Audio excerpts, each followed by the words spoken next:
আমরা ভাই বোন সবাই ছোট। তো মা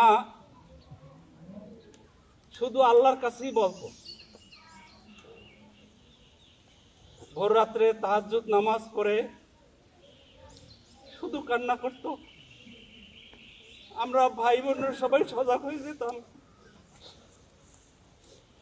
গলাগলি ধরে কাঁদতাম।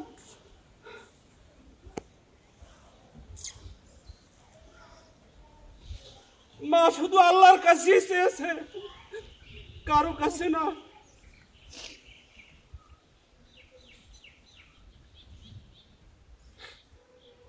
তো আমরা ভাগ্যবান মায়ের সন্তান, যারা আমরা মায়ের খেদমত করতে পেরেছি।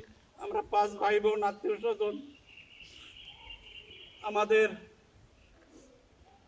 2 ভাইয়ের 2 ওয়াইফ, আমার বোনরা, আমরা ভাগ্যবান মায়ের খেদমত করতে পেরেছি।